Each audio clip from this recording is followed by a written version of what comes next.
Hey guys, welcome back with me again in this channel. On today's video, I'm gonna show you how to blend two videos by using the masking feature on Capcut.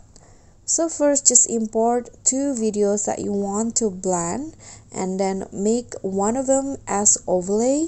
So I'm going to click on the first clip and choose overlay.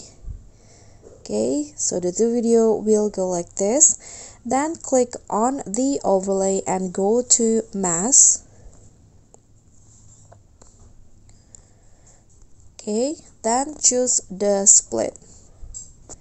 Okay, after this you can just rotate the masking to whichever you like, whichever degree you like. I'm going to go with this. Then you can just click on adjust and add some feather.